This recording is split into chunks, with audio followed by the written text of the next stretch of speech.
Diesel गाड़ी तुम्हारे पास हो और तुम बहुत तगड़ी गाड़ी की रनिंग ना करो तो कोई फायदा नहीं होता डीजल गाड़ी खरीदने का।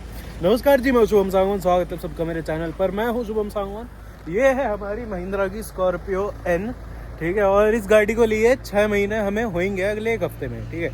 यानी कि 7 फरवरी के आसपास इस गाड़ी को पूरा 6 महीने होंगे।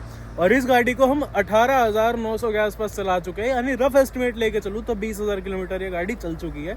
और इसके अंदर ना इस गाड़ी की सारी चीज़ें मैं आपको बताऊंगा, एक एक्सपीरियंस बता रहा हूँ 20,000 किलोमीटर वाला, कि क्या कुछ चीज़ें चेंज हुई है, क्या कुछ चीज़ें सर्विस के अंदर हुई थी।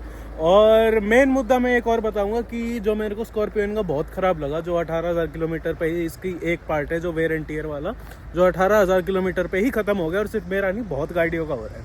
साथ ही साथ कई चीज़ें, एक स्टीयरिंग की भी दिक्कत थी। तो वो जो सारी दिक्कत है ना, वो आपको मैं गाड़ी में चलते हुए बताऊंगा, क्योंकि अभी मेरे को जाना है। और पिछली वीडियो में आपने देखा होगा इस गाड़ी को बेचने की भी इच्छा हो रही है मेरी। तो क्या रीज़न्स हैं, क्या क्या चीज़ें हैं, क्या क्या मेरा एक्सपीरियंस है इस गाड़ी से रिलेटेड, वो आपको इस वीडियो के अंदर पता चलेगा। तो चलिए शुरू करते हैं। तो जी, अंदर चल के एक बार आपको मैं इसके किलोमीटर्स के दर्शन करवा देता हूँ, ठीक है। यहाँ पर आपको अच्छे से दिखा देते हैं कितने किलोमीटर ये गाड़ी एग्जैक्टली रन हो चुकी है। और इसके अंदर मेरे को क्या क्या चीज़ें फील हुई। 18,998 19,000 हो जाएगी चलते हुए।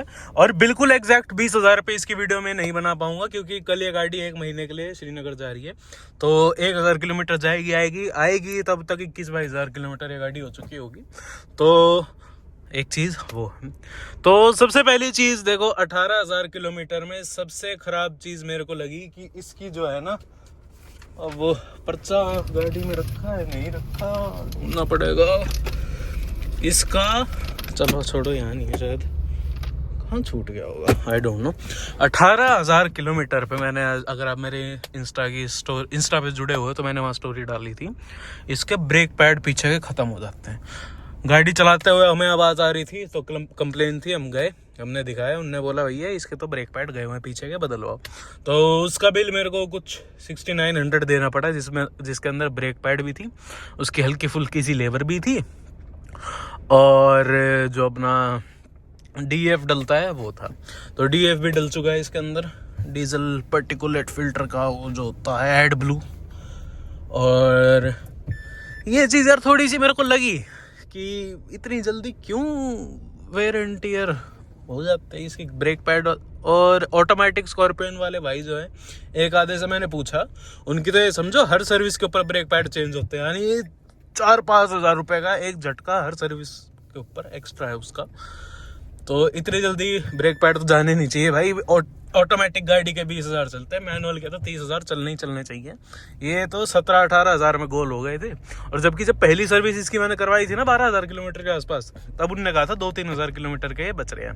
तो एक चीज़ ये है, अब इसके अंदर इतने महीनों के अंदर 6 महीने और 20,000 किलोमीटर के अंदर मैं अपना एक्सपीरियंस बताऊँ इस गाड़ी का, तो मैं कहूँगा कि हाँ, 16.5 लाख रुपए का जो प्राइस ब्रैकेट है उसके हिसाब से ये गाड़ी बहुत बढ़िया है। अब जिनको हाइड्रोलिक स्टीयरिंग की आदत है, जिनको चाहिए एक ऐसी भारी भरकम दबंग गाड़ी और सेफ्टी के साथ चाहिए, वो तो ऑब्वियसली N का Z2 मॉडल कभी भी ले लो, आंख बंद करके ले लो, कोई दिक्कत नहीं है।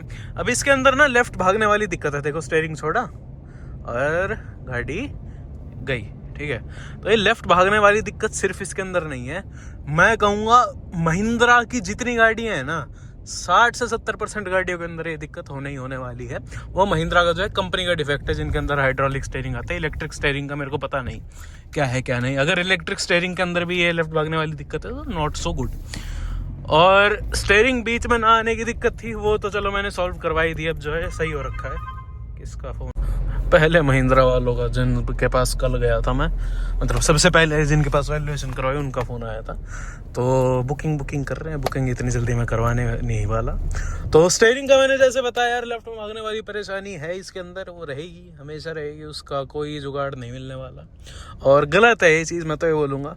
अब मामला तो ये है कि इलेक्ट्रिक स्टीयरिंग होता तो बहुत ज़्यादा मज़े आ जाते हैं। अब इन सारे महीनों में मेरे को इस गाड़ी के अंदर सबसे बड़ी कमी लगी इसका स्टीयरिंग, ठीक है। और उससे बड़ी कमी लगी मेरे को हाइट एडजस्टेबल वाली सीट है। अब ये मेरी आई लेवल के ऊपर है कैमरा, और परेशानी ये है यहाँ का बोनेट मेरे को सारा क्लियर दिख रहा है, बोनेट की परेशानी नहीं है, लेकिन यहाँ ना ट्रैफिक के अंदर थोड़ा सा इधर मेरे को दिक्कत होती है देखने में, विजिबिलिटी के अंदर। तो एक्चुअल में बहुत ज़्यादा बड़ा बोनेट तो है ही इसका, और बहुत ज़्यादा चौकोर गाड़ी है, तो हल्की सी सीट ऊंची होती ना और हाइट एडजस्टेबल वाला सीन मिलता, तो हो सकता है 1% इस गाड़ी को मैं बेचने की हल्की सी टाल कर देता। बट सही बोलूँ यार, बहुत ज़्यादा मेहनत लगती है इस गाड़ी को चलाने में। अब एक कैमरी वैमरी रख रखी है मैंने, XUV जो है मेरी, वो भी इससे बहुत ज़्यादा स्मूथ चलती है।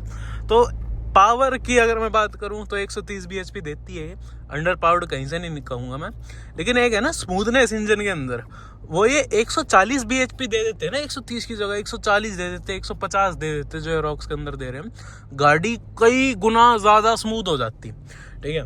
तो हल्की सी पावर की मेरे को लग रही है, पावर की कमी नहीं है, स्मूथनेस की कमी है इसके अंदर। स्मूथनेस ठीक होने के लिए पावर सही होनी ज़रूरी है, तो एक पावर की कमी मैंने ये बता दी।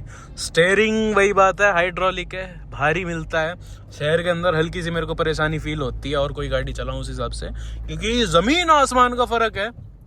अगर सिटी के अंदर आप हाइड्रोलिक और इलेक्ट्रिक स्टेयरिंग को चला रहे हो तो देखना पड़ेगा। अगली चीज़ ये है, गेयर बॉक्स जो है ना, हालांकि यहाँ मैं ये रख रहा हूँ कोनी, ऐसे गेयर को पकड़ रहा हूँ तो बहुत ज़्यादा कंफर्टेबल है, लेकिन गेयर जब मैं स्लॉट करता हूँ ना तो खड़ खड़ आवाज़ आती है कि हाँ भाई बहुत तेज़ गेयर लगा रहा हूँ मैं। आराम से भी लगाऊँ ना तो धम धम फील होती है यार इसके अंदर। तो स्मूथनेस का इशू है इस वाले मॉडल के अंदर, Z2 के अंदर स्मूथनेस का अच्छा खासा इशू है, चाहे मैं इंजन की बात करूँ, चाहे मैं स्टेयरिंग की बात करूँ, चाहे मैं जो है गेयर की बात करूँ। अब क्लच और ब्रेक की अगर मैं बात करूँ, क्लच बहुत ज़्यादा लाइट है, क्लच एकदम परफेक्ट है। अगर सिटी के अंदर भी गाड़ी को चला रहे हो ना, आपके क्लच के अंदर कभी परेशानी नहीं आने वाली, और ना ही आपको कोई पेन फील होने वाला, नीज के अंदर या पैरों के अंदर या तलवों के अंदर, कहीं भी आपको जो है पेन फील नहीं होने वाला, चाहे कितने ट्रैफिक में चला लो। तो क्लच का भी ठीक ठाक सिस्टम है। हालांकि आप जो है जो ज़्यादा पावर वाली लेते हो, अपर मॉडल्स लेते हो, उसके अंदर तो और हल्का क्लच आने लग गया है। तो डीजल के हिसाब से क्लच महिंद्रा बहुत ज़्यादा बढ़िया देने लग गई है। इसको एकदम से भी मैं छोड़ता हूँ, एकदम से भी रिलीज़ करता हूँ तो गाड़ी स्टॉल नहीं होती, जो कि पहले XUV के अंदर दिक्कत होती थी 500 के अंदर। तो मैनुअल ठीक है, इसका कोई परेशानी वाला नहीं है। और अगली चीज़ ये देखो, मेन दिक्कत ना इस गाड़ी की मेरे को सबसे ज़्यादा प्रॉब्लम लगी सिटी ड्राइव के अंदर। सिटी ड्राइव के अंदर परेशानी, एक तो ORVM बहुत ज़्यादा बड़े, ज़रूरत से ज़्यादा बड़े लगते हैं मेरे को। हालांकि आपको व्यू सारा देते हैं, क्लियर देते हैं एकदम, कोई दिक्कत नहीं है, लेकिन इतने बड़े कि सिटी के अंदर चलाते हैं ना, एक तो आपको आइडिया लेना पड़ता है बहुत ज़्यादा, बिल्कुल क्रैम्प्ड जगह होती है उनके अंदर, थोड़ा डर के बंदा चलाता है यार साइड के शीशे ना बिट जाए। और कई बार ऐसा हुआ है, जब नई ली थी ना, कई बार ऐसा हुआ है कि साइड के शीशे कान कहीं लग गए हो, जैसे कोई बंदा चल रहा हो उसके पास गलती से टकरा गए हो, या कोई पिलर सा हो या कुछ भी हो, मतलब ऐसे हल्का सा ही टच हो गया हो, क्योंकि आइडिया इतनी जल्दी नहीं बनता। और ब्लाइंड स्पॉट बनाते हैं बहुत तगड़ा। आप देख लो यहाँ इतनी जगह इसने ये समझो यहाँ से यहाँ तक की जगह खा रखी है, तो इतनी जगह पोल भी हो गया, यहाँ से यहाँ तक की पूरी जगह खा भी ली इसने। तो ये जो है ना ORVM ज़रूरत से ज़्यादा बड़े मेरे को लगे, और विजिबिलिटी के अंदर परेशानी करते हैं सिटी ड्राइव के अंदर। और इसका जो हाइट एडजस्ट वाला सीन मिल जाता तो मेरे को विजिबिलिटी के अंदर थोड़ी सी हेल्प होती। अब हाइट एडजस्टेबल नहीं है तो यहाँ देखने में ना मेरे को बहुत ज़्यादा दिक्कत होती है। मतलब कोई छोटा बच्चा आ जाए सामने, कोई बच्चे की साइकिल आ जाए, कोई इधर से नीची गाड़ी वाला बंदा इतना है, तो बिल्कुल आइडिया नहीं रहता यार कितनी पास है कितनी दूर है, बिल्कुल ऐसे अनुमान के हिसाब से गाड़ी चलानी पड़ती है।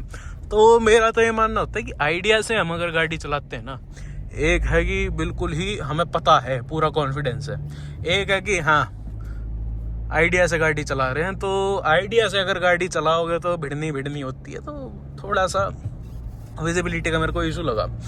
अब वही बात है यार, इसके अंदर पॉजिटिव की बात करूँ, इतने महीने में क्या कुछ चीज़ें मेरे को बहुत बढ़िया लगी तो मैं आपको वो अभी बता देता हूँ। सबसे बढ़िया चीज़ लगी मेरे को इस गाड़ी के ब्रेक्स, जो कि सबसे ख़राब भी मैं कहूँगा जिस हिसाब से इसका वेयर आउट पीरियड है, कि यार लगते एकदम बढ़िया हैं, गाड़ी वहीं के वहीं खड़ी हो जाती है, एकदम से ब्रेक एंगेज हो जाते हैं, लेकिन ख़त्म भी 18,000 किलोमीटर पे हो रहे हैं। तो हल्की सी ढीली ब्रेक कर देते ये, और 5-7 हज़ार 10,000 किलोमीटर फालतू चलाने लायक होते, तो वो चीज़ मैं ज़्यादा बेटर मानता। बाकी ब्रेक बहुत अच्छे हैं इसके।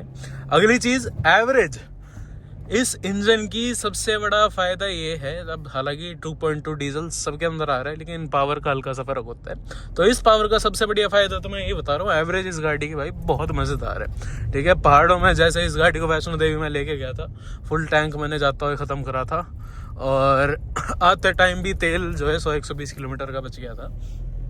तो मामला तो ये है कि एवरेज इसकी बहुत बढ़िया, अभी भी जैसे सिटी के हिसाब से मैं चला रहा हूँ 13.3 मेरे को दिखा रही है, जो कि बहुत अच्छी एवरेज है सिटी के हिसाब से। 12 से 13 के बीच में मेरे को सिटी के अंदर देती है, हाईवे के ऊपर 16-17 के आसपास देती है। हिल के अंदर चलाऊँ, हाईवे पहाड़ सारा मिला के एक पूरा टैंक टू टैंक निकालूँ तो 15 के आसपास, 14 के आसपास एवरेज दे देती है, जो कि बहुत अच्छी है, मैं तो ये मानूंगा।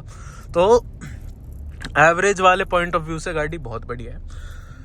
कमियां मैंने आपको बता दी सारी, और बेचने के रीजंस सबसे मेन तो मैं यही मानूंगा कि और गाड़ी जब मैं चलाता हूँ ना अपनी, चाहे XUV भी चलाऊँ, चाहे मैं कैमरी भी चलाऊँ, डायरेक्ट कंपेयर नहीं कर रहा हूँ, लेकिन स्टेयरिंग इलेक्ट्रिक होता और हाइट एडजस्टेबल होती सीट ड्राइवर वाली, तो इस गाड़ी को मैं बिल्कुल नहीं बेचता। बहुत बढ़िया गाड़ी है। ठीक है, सस्पेंशन की बात करूँ बहुत स्मूथ है, बहुत मज़ेदार सस्पेंशन है, कहीं भी गड्ढे ढंग से फील नहीं होने देती, ग्लाइड करते हुए चलती है। अब कई बोलेंगे कि यार बेस मॉडल लिया है तो ये सारी चीज़ों से भुगतना पड़ेगा। यार महिंद्रा की एक तो परेशानी ये है, इनने रॉक्स का बेस मॉडल निकाला, मैं ये नहीं कह रहा कि बहुत बढ़िया गाड़ी है वो, बट रॉक्स का बेस मॉडल निकाले, उसके अंदर इनने जो है इलेक्ट्रिक स्टीयरिंग भी दे दिया, पुश बटन भी दे दिया, हाइट एडजस्ट भी दे दी। ठीक है, जो थार 3 डोर का बेस मॉडल आता है वो AX करके, जो बिल्कुल ही जिसके अंदर कुछ नहीं आता बिना अलॉय की, उसके अंदर भी हाइट एडजस्टेबल देते हैं। ठीक है, 700 के अंदर भी हाइट एडजस्टेबल सीटें देते, तो इसके बेस मॉडल में देने में इनको क्या दिक्कत हुई थी, मेरे को ये चीज़ बताओ। हाँ, एक और चीज़, इसके अंदर ORVM जो है वो ऐसे एडजस्ट करने वाले नहीं है, आपको बाहर हाथ देकर ही एडजस्ट करने पड़ते हैं, तो which are not a very good thing. थोड़ी चीज़ें जो हैं और ज़्यादा बढ़िया होनी चाहिए थी। बाकी ट्रैफिक सा हो रहा है, हाईवे चढ़वा दो। देख कहाँ उल्टे आ रहे हैं, चालान काटो पकड़ के। ये खड़े कहाँ देख, ब्लिंकिट।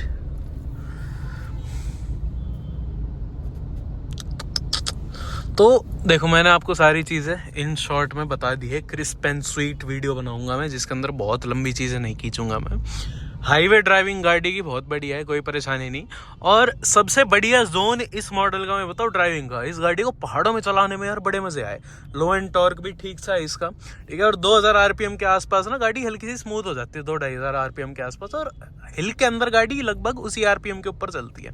चाहे टूटी सड़कें मिल जाए पहाड़ों के ऊपर, आपको कैसी सड़कें मिल जाए, स्टेबिलिटी भी ठीक है। अब इसके अंदर ESP नहीं आता इस मॉडल के अंदर। ठीक है, तो ESP नहीं है, उसका नुकसान तो मैं कुछ ज़्यादा नहीं बोलूँगा, कोई बहुत भारी नुकसान है, लेकिन हाँ बिल्कुल हाई स्पीड पे चलाते हो 120-130 के आसपास, तब थोड़ा लगता है कि हाँ स्टेबिलिटी की कमी है।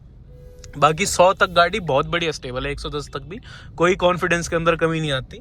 उससे ऊपर हालांकि सड़कें है भी नहीं इंडिया के अंदर चलाने लायक, और SUV गाड़ी होती भी नहीं इतनी तेज चलाने की।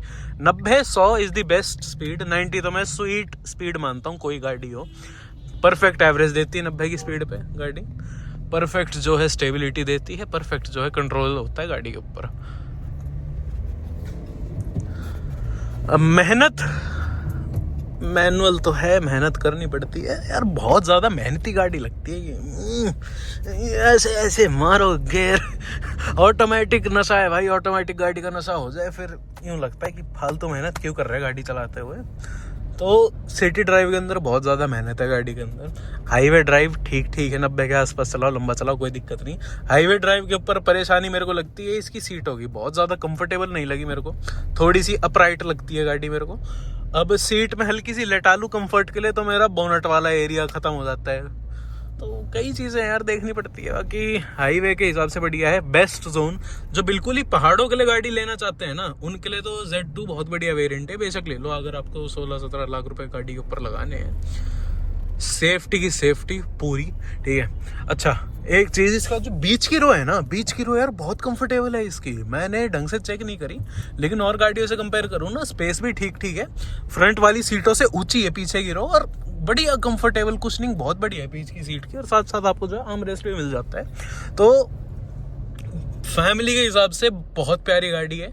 प्योर फैमिली और हाईवे ड्राइव के लिए आपको गाड़ी लेनी हो तो 700 के ऊपर जाना। ठीक है, और बिल्कुल ही मैं कह रहा हूँ एक फैमिली गाड़ी और आपकी गांव की रनिंग है ना, ऑफ रोड और थोड़ी ख़राब सड़कों, तो एन बहुत बढ़िया गाड़ी आप बेशक ले सकते हो, कोई दिक्कत है नहीं। अब 20,000 किलोमीटर ये गाड़ी हाईवे के ऊपर भी चली है, लंबी भी चली है, गांव के अंदर भी कूदी है, खेतों के अंदर भी कूदी है। इस गाड़ी ने सारे टेरेन देखे हैं इन 20,000 किलोमीटर पे। बर्फ़ नहीं देखी ऑब्वियसली, बट मोस्ट चीज़ें इस गाड़ी ने 20,000 किलोमीटर पे देख ली है। तो अभी तक एक्सपीरियंस इसका मैं अगर आउट ऑफ 10 रेट करूँ तो मैं 7, 7.5 रेट करूँगा। वो 7, 7.5 इसलिए दे रहा हूँ क्योंकि पैसों के हिसाब से वैल्यू फॉर मनी है। एक दो फीचर अगर फालतू दे देते Z2 के अंदर, हाइट एडजस्ट भी देते, मैं कह रहा हूँ स्टीयरिंग भी ना दो, सीट अगर हाइट एडजस्टेबल मिल जाती ड्राइवर वाली, तो इस गाड़ी के जो है ना मैं 8.5 नंबर दे देता। अभी 7 लेके चलो। और 7 आउट ऑफ 10 में रेटिंग देना चाहूँगा 20,000 किलोमीटर के एक्सपीरियंस में। बाकी बेचने के रीज़न मैंने जैसे आपको समझाया, हाइट एडजस्टेबल सीटें मिल जाती, बहुत बढ़िया होती, ठीक है। और स्टीयरिंग हाइड्रोलिक है। अभी ये गाड़ी जो है ना, अभी तक तो हाईवे के अंदर चली है, मार्च से ये गाड़ी आप समझो, मतलब जो इस गाड़ी का स्पेसिफिक यूज़ है वो मार्च से लगा लो। शहर के अंदर चलना थोड़ा ज़्यादा होएगा, लंबा भी होगा, वीकेंड्स पे लंबी चलेगी, बट शहर के अंदर इसकी रनिंग थोड़ी ज़्यादा होने वाली है। तो शहर के अंदर गाड़ी चाहिए जिसकी आपको जो है विजिबिलिटी बहुत बढ़िया मिले, और जिसका जो है आपको चलने में थोड़ी सी लाइट फील होए, चलने में थोड़ी सी मज़ेदार फील होए। तो वो लाइट वाला फैक्टर इसके अंदर बिल्कुल भी नहीं है। एक्सेलरेट करनी पड़ती है खींचने के लिए ढंग से। तो यही था। बाकी कोई आपका और डाउट हो तो मेरे को ज़रूर बताना, इंस्टा पे मेरे से जुड़ जाओ, वहाँ पे मेरे को आप जो है कमेंट करके या आप जो है DM करके सारे सवाल पूछ सकते हो, सारे डाउट अपने क्लियर कर सकते हो। और 7 आउट ऑफ 10 मेरी रेटिंग। कमियाँ मैंने बता दी। 3 नंबर अगर मैं काटूँ तो पहला है हाइट एडजस्ट का, दूसरा मानूंगा स्टीयरिंग का, तीसरा मानूंगा मैं क्या कमी है यार और गाड़ी के अंदर, विजिबिलिटी मैंने कर दी, वो हाइट एडजस्ट वाला ही है। स्टीयरिंग वाला इशू है, हाँ थोड़ा मैं ये मान सकता हूँ कि लेफ्ट रनिंग वाली, लेफ्ट में जो भागती है बहुत ज़्यादा ही भागती है, या तो स्टीयरिंग टाइट करना पड़ता है, स्टीयरिंग टाइट कर देते हैं तो स्टीयरिंग बीच में ही नहीं आता, फिर तो ऐसे मूव करो ऐसे चलेगी, ऐसे मूव करो ऐसे चलेगी। तो थोड़ा सा ना स्टीयरिंग रिस्पॉन्स के अंदर परेशानी है। ये चीज़ें महिंद्रा अगर इस मॉडल के अंदर ठीक कर देती तो बिल्कुल 10 on 10 बैंग ऑन मॉडल होता। 20,000 किलोमीटर में सारी असलियत इस गाड़ी की मेरे सामने आ चुकी, और बिल्कुल जो है ना जी ख़राब तो नहीं बोलूँगा मैं, पर बेचने की इच्छा हो चुकी है। तो नेक्स्ट गाड़ी देखते हैं क्या करना है क्या नहीं। मार्च में प्रोबेबली इच्छा करेंगे इस गाड़ी को देने की और नहीं लेने की। तब तक bye bye Mahindra Scorpio N, see you soon bro. खैर यही थी आज की वीडियो, आशा करता हूँ आपको अच्छी लगी हो। यही था मेरा 20,000 किलोमीटर का experience of my Scorpio N. बेचने वाला हूँ इस गाड़ी को, देखते हैं क्या करना क्या नहीं। और कोई भी डाउट हो, जैसे मैंने आपको बोला, आप मेरे से जो है इंस्टाग्राम पे जाके पूछ सकते हो। बाकी सब्सक्राइब करना मत भूलना। मिलते हैं अगली वीडियो में, तब तक के लिए धन्यवाद।